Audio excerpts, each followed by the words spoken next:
What is up, adventurers, and welcome to a brand new ShawnSetGO video. And in this video, we're going to be talking about, well, housing. I'm a little bit late to the game, so I thought I would do this in our own kind of special way, because I think everyone's talked about the good sides. You know, it's great how you can move things and freely rotate things, and there's tons of stuff from it. The preview itself, I think, did a good job of showing what's going to happen. But I don't think everyone's convinced. I think it's just a natural course of things. Not everyone's going to be convinced that it's going to be a good thing overall for a long time, at least until they see it or don't see it and just refuse to look at it. So I thought I would look at a few Reddit posts and then talk about some of those negatives and what we think. Maybe there's some truth to them. Maybe they're just talking into the void and they're talking nonsense. But these are the things that I like to talk about, and the reason why I bring up these Reddit conversations, because sometimes people will bring up a point and have a discussion worth discussing, but then get 0 likes and get downvoted into an infinity and get shadow banned off of the subreddit. So this one says, I don't understand the hype for player housing. I want to, but I don't get it. Not against it, but whenever I saw a housing example like this, a non-crafting game, it usually is pretty meh. Is there any good examples that you would recommend checking out? Maybe I am missing something. I mean, and honestly, I feel like this is a good question as far as not necessarily for MMO players, but for people who play like Sims and people who play crafting games in general.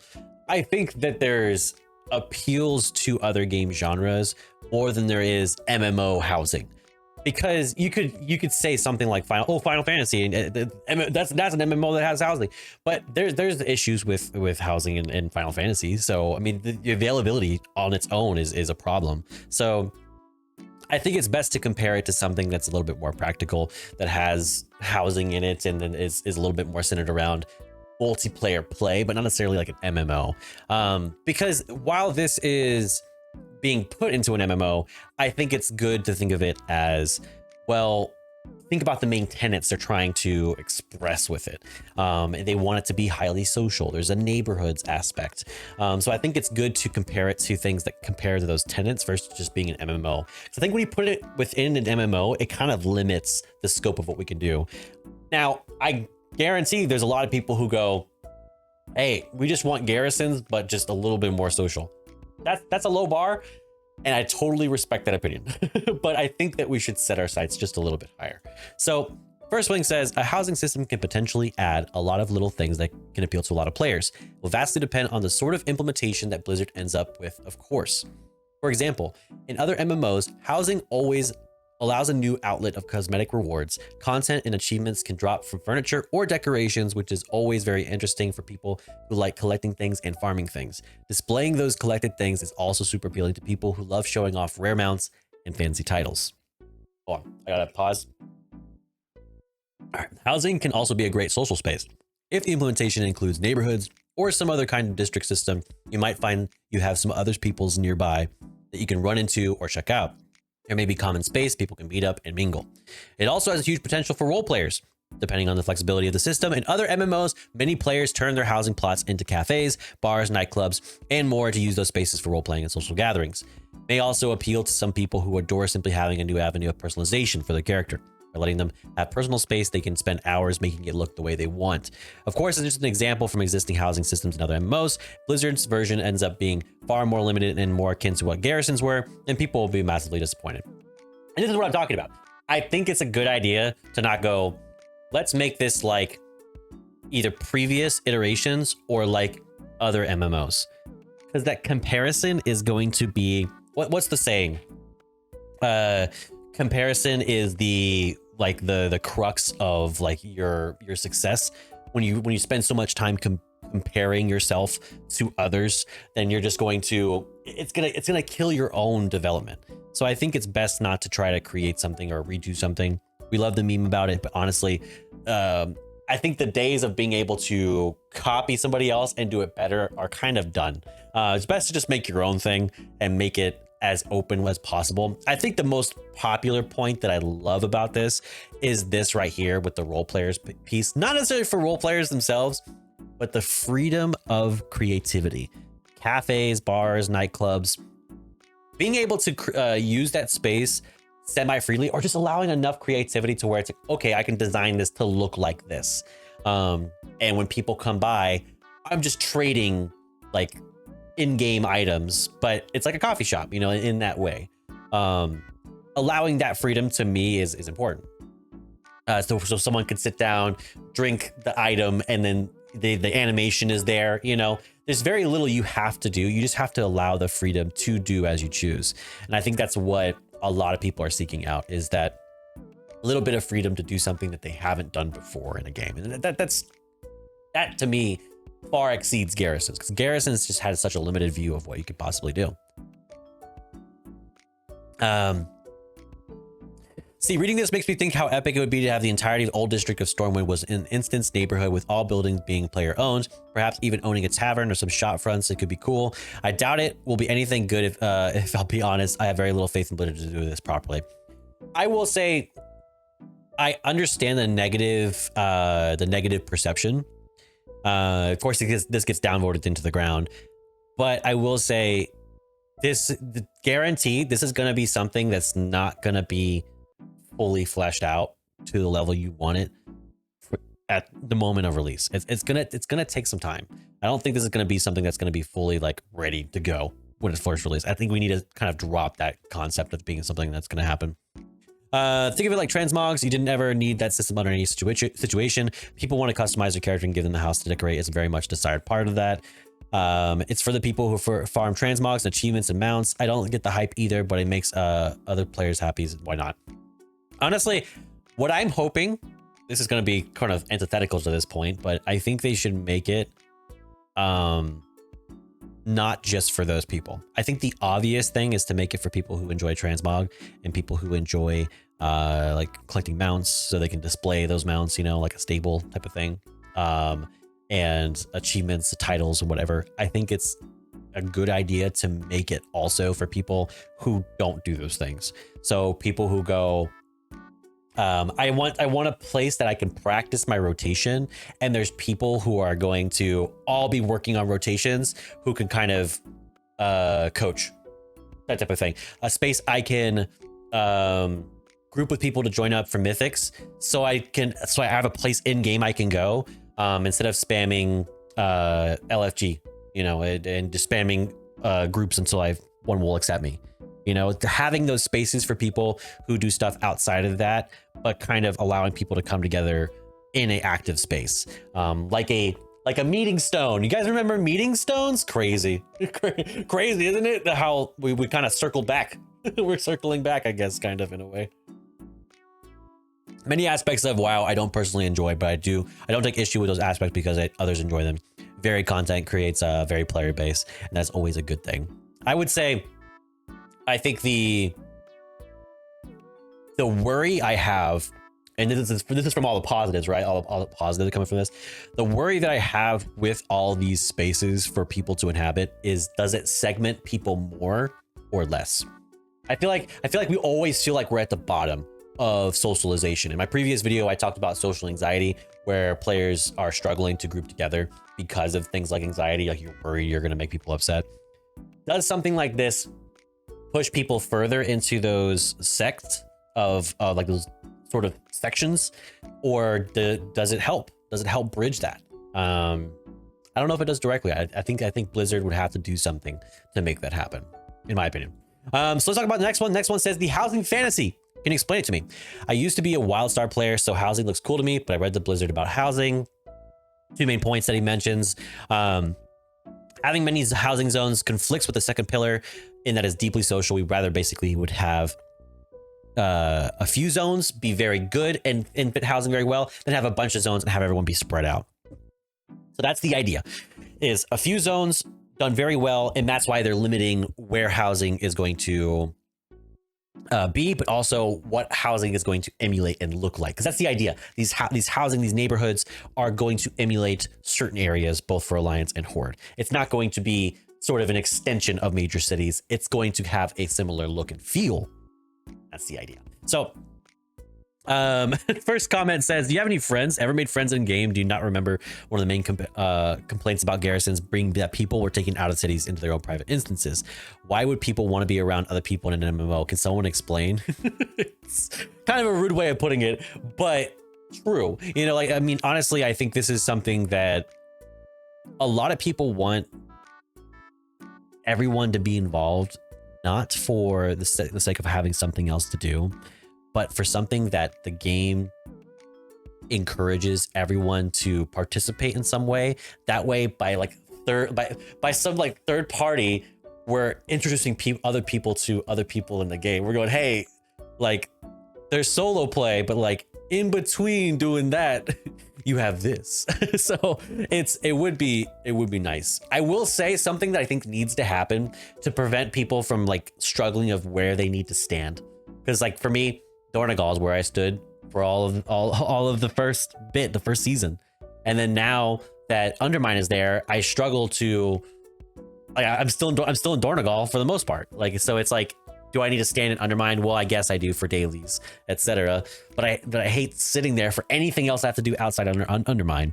So I think that what needs to happen is we do need to, I mentioned it again, bringing back those summoning stones. That way people have places they can port to, or places that that people can bring you to without having to, like, I don't want to put portal directly in someone's house, but we do need to have like a central location that takes us either to major cities or goes, hey, you guys are all queued for this dungeon. This is the dungeon portal. You know, like just take that one for the dungeon portal, take you to wherever you're going, or the delve portal, etc. Something along those lines. That way people don't feel obligated to like bounce back and forth between one or another. That or a separate Hearthstone, I think is probably what most people are thinking. So did everyone like having multiple Hearthstones? I don't know. I don't remember. So I'm also not a big neighborhood pitch, but Final Fantasy I played Final Fantasy. I had a house for 3 years. Never once met one of my neighbors. No one chills outside of their house in their own ward. So I'd much prefer to have a home in Silver Pine, Storm Peak. If they make neighborhood something worth being in, maybe it'll be worth the lack of choice. So yeah, that's what we're seeing, is that there's going to be barriers in that. There's not going to be a whole lot of like, your house is way different from mine, except for the aesthetics. Like, you're not going to have a house that has, oh, but my house has like a second floor and a garage, you know, or something along those lines. I don't think. I don't think it's going to be that level. Everyone's going to have their house be the same, with the idea that the interior is what you can design and change and modify. There's going to be things that you can tinker aesthetically. I personally think that should be different. I think that there should be houses that can have functional things within them and ways that you can change and modify your house so you can have certain features. So I know that's not what everyone wants to hear though. But hey, if people are going to spend and have mansions, then cool. You know, I mean, like, it is what it is. I mean, if it's something that everyone can earn without having to spend, or have different avenues to earn, so it's not all put into just like a monetary store, or it's a mixture, right? You know, like the same issues that we experienced with the trading post, where the trading post often posts things that you can get in other means, but they'll put in the trading post like, okay, so if you didn't get it here, you can get it here. That's not a problem. What I think is a problem is to go, well, you get it here and only here, so you have to have trader's tender. You have to spend in order to get this. And there's no alternate routes to get other things. There's nothing you can earn in game. I think there has to be a good mixture of those things for it to fully work. But I think it's okay as long as there's multiple avenues in which people can achieve those things. So that's my thoughts on that.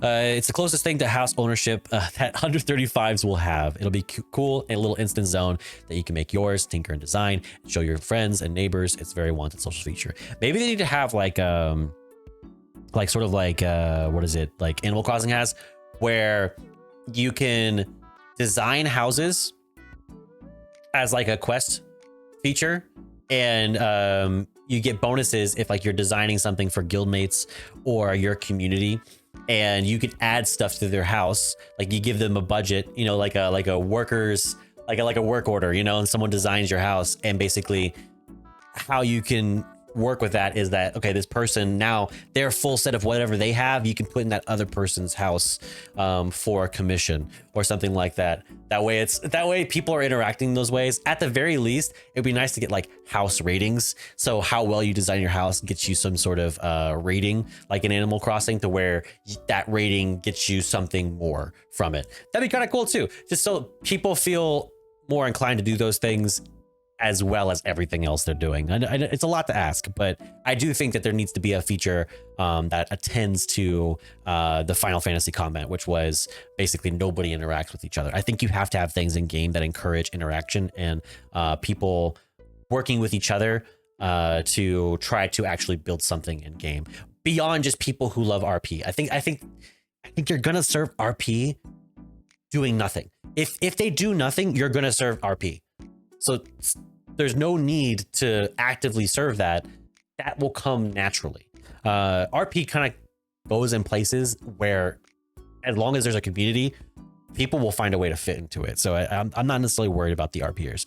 I love to have a place to show off trophies and achievements. Like, so for example, I was Death Lord of Arceus and I led Ebon Blade to victory against the Burning Legion. I'd love to have a trophy in my house to show off that accomplishment. Another example, I completed Legendary Ring Quest during Warlords of Draenor expansion. That would be cool if I had a Legendary Ring on display in a glass cabinet in my house. Another example, I got Kazalgar Diplomat achievement during the War Within. Would be cool if I could show off my diplomat status by having a framed certificate hanging on the wall. And I think a lot of people are expecting this. Basically, I think a lot of people are expecting the moment housing comes out, their achievement list is going to unlock for days. Just unlock. Personally, I think that should happen. I think your collections, achievements, those type of things should just unlock oodles and boodles. I don't think everyone should start at 0. I think that if you put in more effort before this and you have tons of achievements and mounts and stuff like that, I think you should be ahead of the game. You've put in the work, and the housing should complement that. But I also do think that with housing being like a complement to those things, there should be systems that allow people to go like, hey, you want to work on this? Work on this. As long as I like a limited time event, then you should be able to do something like that. That makes sense to me. So, and then the last one here says player housing update, or look shiny, ignore all the bugs and nerfs that broke some players' game. Taking a page from national media to divert attention to all bugs issues from this patch. Yeah, so I mean, the first comment and a lot of these comments say along the lines of basically there's different people working on different things. The housing team is nowhere near like the Mythic Plus team. The balancing of those things are completely separate. But this one says, this comment says, yes, definitely a case of same folks working on all the content and dozens of systems in the game, and also same team that handles social media and articles, and decided to put out an update about housing to distract from some in-game bugs. Oh wait, sorry, my mistake. That's an idiotic take, my bad. Dang you, John Blizzard, how dare you? Yeah, that's one of those situations. Yeah, I mean, not to be fully dismissive of this post. I get it. Why work on something like housing when there are things that do still have issues? There are things that do have problems, or things that are, there's constantly things being released. Like I was not a strong advocate for Siren Isle. I thought it was just a distraction from everything else. And it felt very awkward, and it seemed to me just like a waste of time. That being said, they are at least putting out content. And I would say, even with, for example, Horrific Visions coming back, as much as its unchanged nature bothers me, what more bothers me is just the time gating than anything else. So same thing with housing. As much as housing does distract from the many things that could be worked on and fixed in WoW, then, I mean, it's content that is being pushed out. I think it's much more productive instead of saying, stop working on this and fix this. It's like going, how do we release this well? So we can, once this is released in a strong way, then we can go, now we work on it. Because I don't think Blizzard's in a habit of just looking back and going, let's fix those things. Typically it doesn't happen until it's too late. So I mean, let's look ever forward instead of constantly back. I mentioned enough classic comments in my videos to be like I miss it when it was this way, but I always do it in the context of I want it to be the way it was this way, but in the context of something new and something different. I want it to be modernized and updated and adapted to what it's currently at. So I don't think it's always a good idea to just look and go like, why aren't you doing this instead? Why aren't you serving the thing that I want you to serve? Instead, I think it's better to go, the thing you're working on, here's how we advocate for it better. And here's are the things that we want and don't want to see. And a lot of people have voiced already that we don't want just a Garrisons 2.0. And I'm hoping they maintain that. So I hope you like this video. Please subscribe to the page while you're at it. I appreciate all the support. Additionally, we'll be putting out a video soon in regards to some of the Mythic stuff. I haven't really jumped into Mythic this season myself. I've been kind of hesitant to that, and I don't know why necessarily, but I've been doing the raid, I've been doing the raid and jumping into delves and kind of just casually existing for a bit. And I think I might do so at least until probably like 1.15 or something like that. So we'll see. Anyways, hope you enjoyed the video. I'll catch you in the next one. Peace.